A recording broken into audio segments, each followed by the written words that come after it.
Hello, welcome to my reading log for the month of August. And I did this format last month and I think it worked really well for me, so I'm going to do it again and just recap what I've read after each week in August.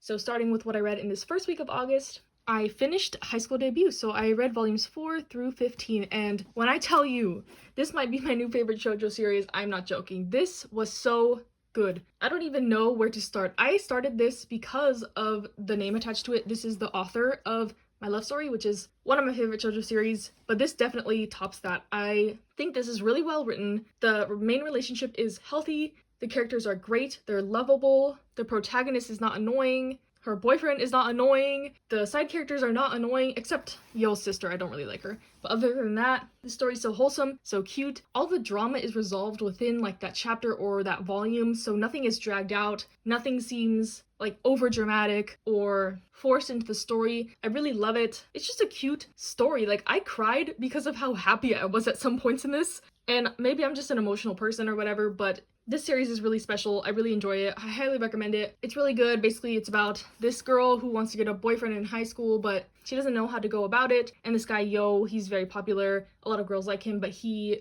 doesn't like that attention, and he agrees to be her coach in love. The series technically ends at volume 13, and then 14 and 15 are kind of a epilogue slash side stories about other characters type thing, but I really enjoyed it. I was talking to Shoujo Senpai on Instagram, and she said that she wished that this was longer, and I agree. The ending was good, it was satisfying, but I could read about this couple forever until they're old people. Like, I don't care. Give me more content. I think there's a live action movie, but this was never adapted into an anime or anything like that. And I really want to read more works by this mangaka. They are becoming my favorite shoujo mangaka quickly. I think they have one other large notable series. It's called like Alzora Yell or something like that, and it's a like marching band baseball shoujo, I think, which seems exactly up my alley, but it's not printed in English or translated officially, so I'll have to read scans for that. But I probably will. Like, I am obsessed now with this mangaka. I love My Love Story, I love this, and my favorite shoujo is Lovely Complex. And I need to reread that soon so I can determine if this is my new favorite or if Lovely Complex is still at the top spot. But this was really good. Highly recommend. These omnibuses are not the best quality. The paper is very thin, but these are pretty cheap. They're like 10 bucks each on Right Stuff or whatever. And if anything I said sounds interesting, try it. You won't regret it.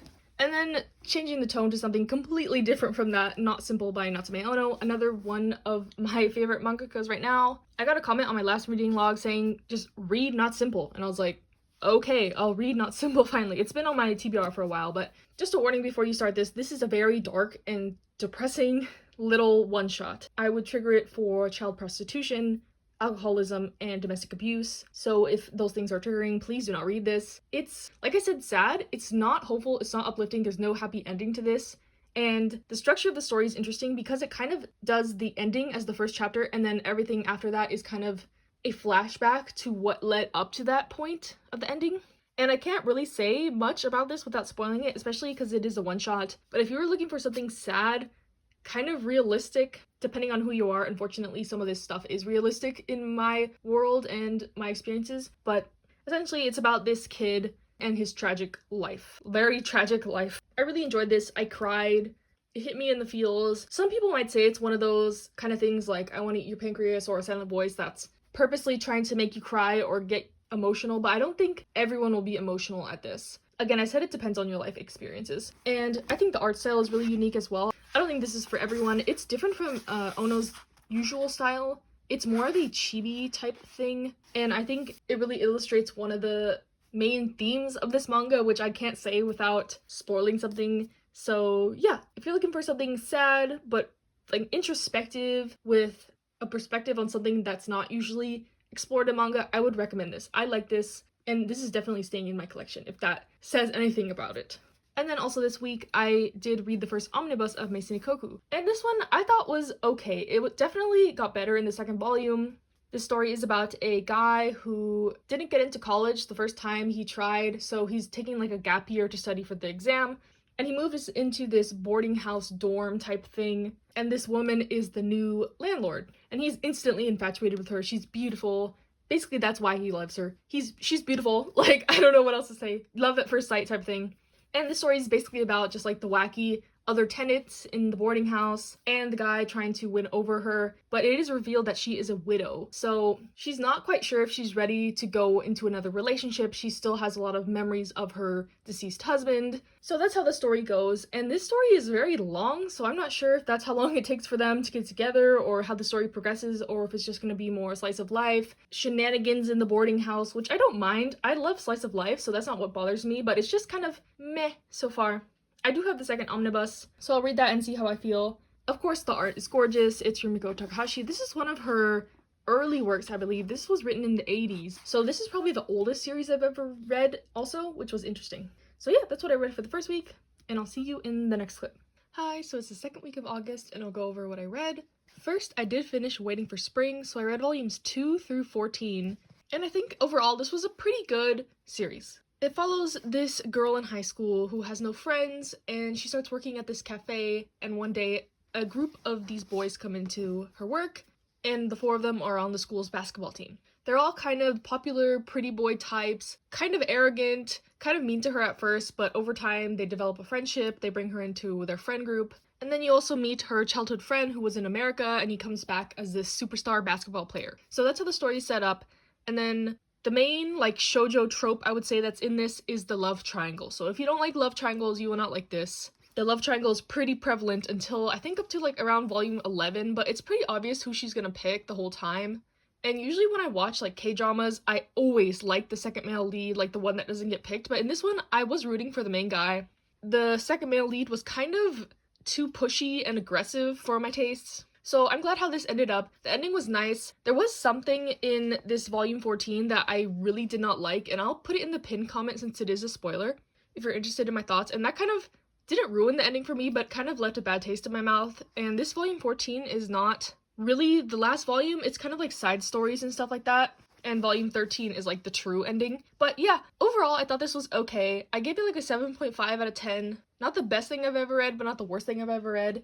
I think you will like this if you like shoujo a lot. It has a lot of the common shoujo stuff, like I said, love triangles, back and forth, basic high school shoujo stuff, the school festival, the school trip, etc., etc. But I think what the highlight of this is the characters. All the characters are pretty lovable for the most part, and if you don't mind some of the, like I said, cliche shoujo stuff, I think you'll like this.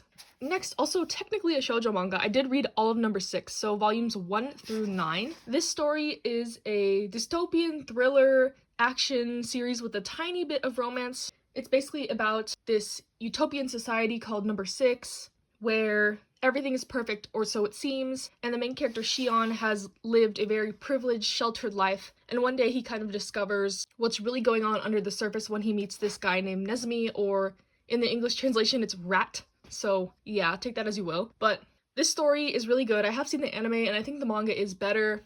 It was a bit darker than I remembered. When you get into kind of the latter volumes, there is a lot of gore and blood and just gore imagery that I was not expecting because I had watched the anime years and years ago. So this is not really for the faint of heart, even though the art style looks cute and stuff like that. But I definitely enjoyed this. I definitely recommend. This is based off a novel series and I'm really interested to read the novels.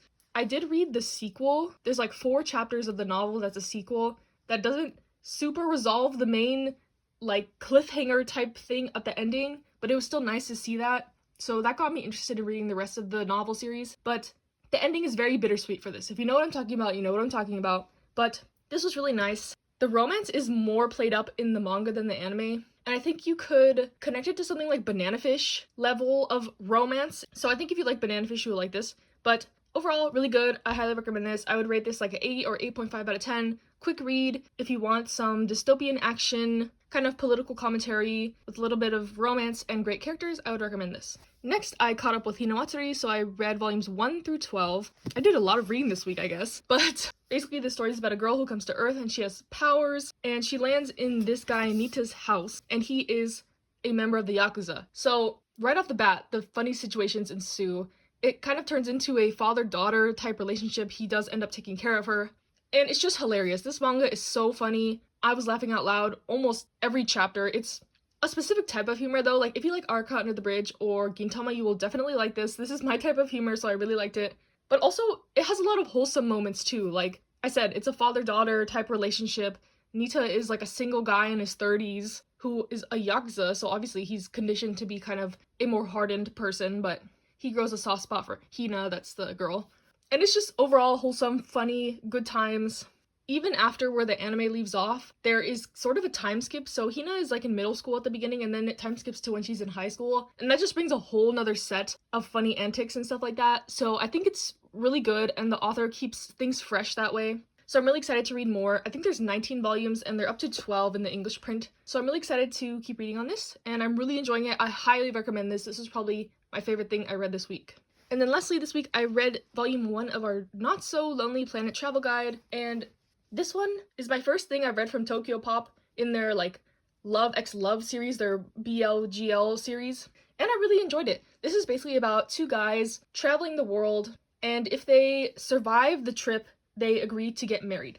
I don't think the survival implies that they'll make it out alive, but kind of like that their relationship survives. From the first chapter, you see that there are already some issues in their relationship. One of the guys is very reserved. He's kind of a traditional Japanese guy. He is not open about his relationship due to opinions of LGBT plus people in Japan.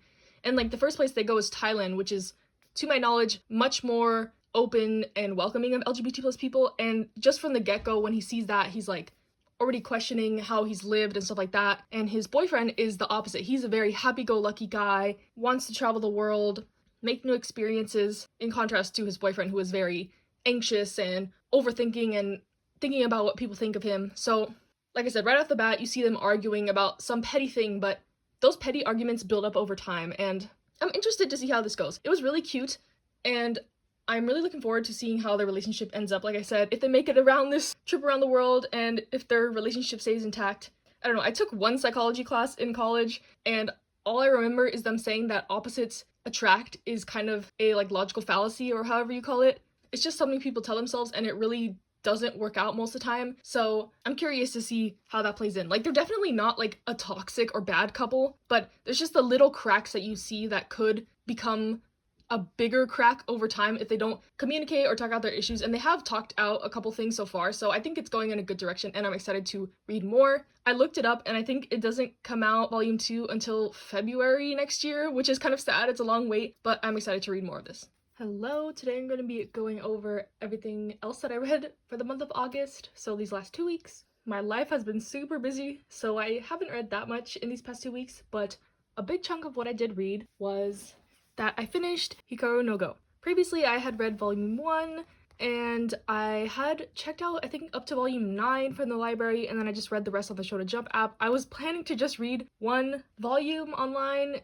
because that was the one my library didn't have, but I ended up just binging the rest of the end. I think it took me like 2 days to read 13 or so volumes. I think there's 23, but yeah. So, Hikaru no Go is a very interesting manga. I thoroughly enjoyed it. I think I rated it an 8 out of 10 in the end. And I did express my feelings a little bit on Instagram about this, but the ending was not my favorite thing ever. But I think that this manga holds up due to the journey. I think the journey was good enough for the ending not to like crush my spirits about it like some endings do for some people. But basically, I thought it was too abrupt of an ending. They started a new arc and didn't really finish it well and left it as an open ending, which is fine. But it gives the vibes of that the series was canceled abruptly, pretty much. But yeah, basically the story is about a kid named Hikaru, and is helping his grandpa clean out his attic, and he finds a Go board. So Go is a board game kind of like chess, kind of like shogi-esque. But he doesn't care about Go, he doesn't know what Go is, but this Go board is possessed by this spirit slash ghost of Go. They are someone from the way distant past.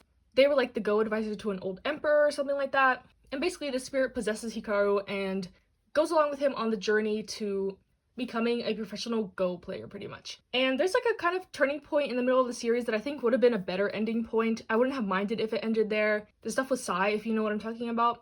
But overall, this was really good. It was a coming-of-age story. It follows the main character from elementary school to, I think, the start of high school. And you see him fail and win and grow and learn. It's a great coming-of-age story. It gives sports manga vibes, so I wouldn't necessarily recommend this if you like something like March Comes In Like a Lion, because this is not as quote-unquote deep or psychological as that. If you like the shogi aspects of March Comes In Like a Lion, I think you will like this, because it does focus a lot on the game of Go.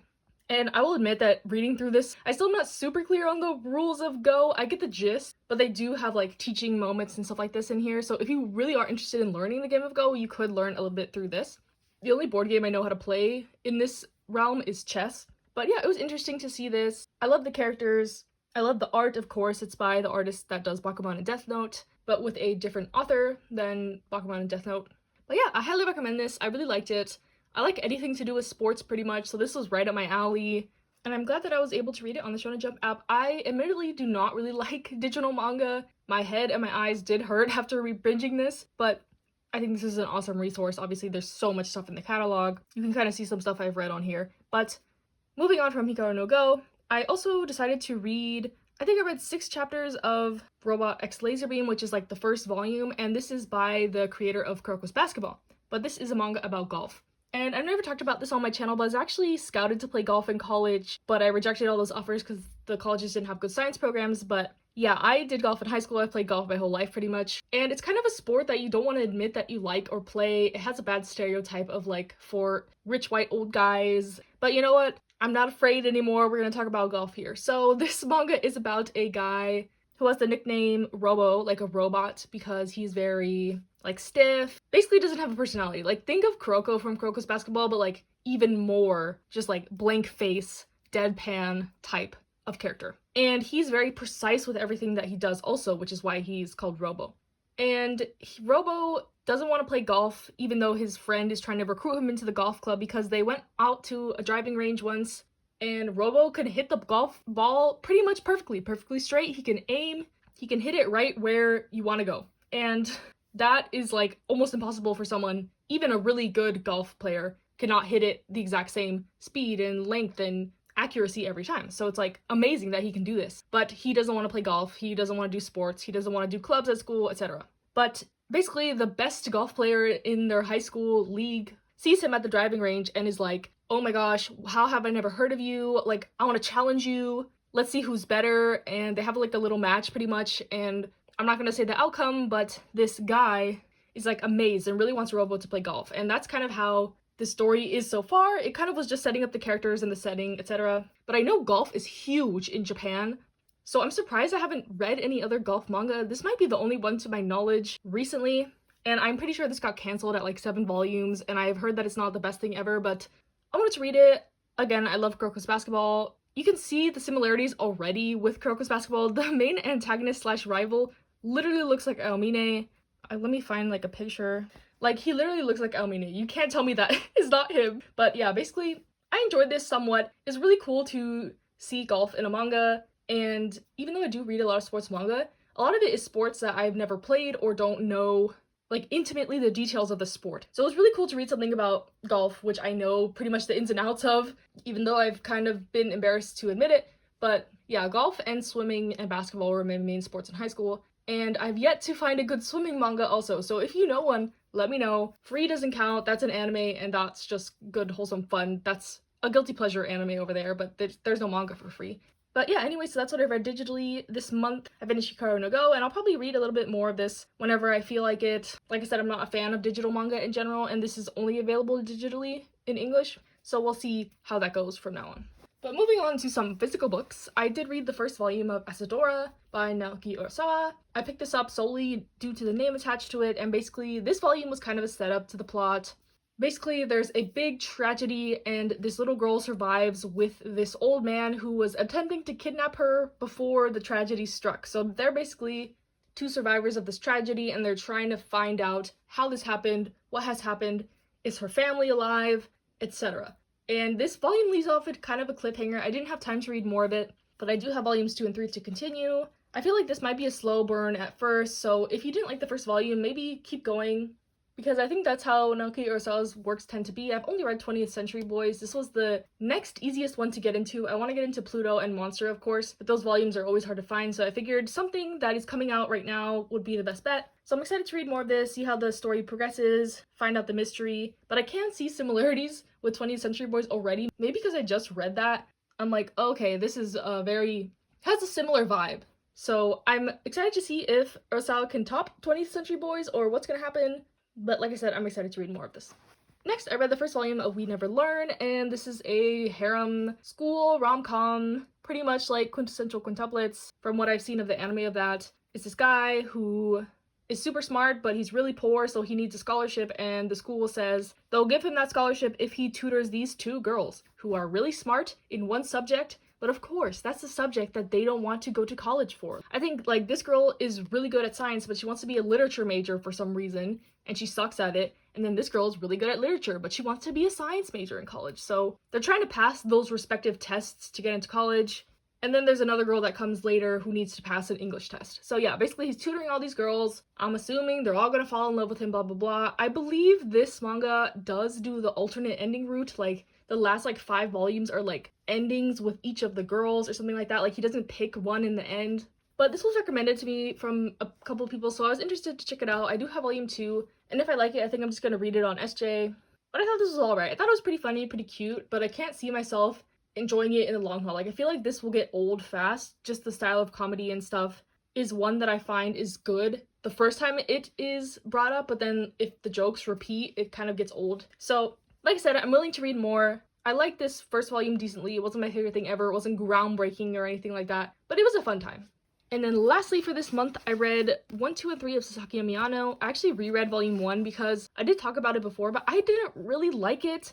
But this series has such high acclaim in the BL manga community or whatever. It has an 8-star out of 10 on Mal or something like that. So I was like, what am I missing? What am I not getting that this is so good? So I decided to read the first volume again to see. Maybe I just wasn't feeling it that time. Maybe I was having a bad day or something. So I read the first volume and I still thought it was okay. I thought it was better than the first time I did read it, but then I read volumes 2 and 3, and I would say that it does get better. This is like We Never Learn, not a groundbreaking series. This is just good, cute, wholesome fun if you don't think about it too deeply, and that's kind of the issue I have sometimes when reading manga, is that I think about it too hard, and sometimes you just gotta turn your brain off and like cute romance fluff crap, you know? And that's how I feel about this. This is not groundbreaking, this is not amazing, the art is decent, the story is decent, it's basic. It's basically like a shoujo, but with 2 dudes.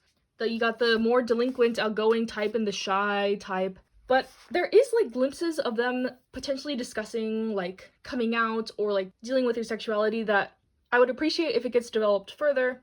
But yeah, so far I'm liking this. It's kind of becoming more of a guilty pleasure manga. I'm not gonna go to this for something deep and some LGBT plus commentary or anything like that. It's very tropey, it's very kind of predictable, cliche, but the characters are likable, and I'm, to be honest, more invested in the side couple. I think it's his best friend and his roommate, pretty much.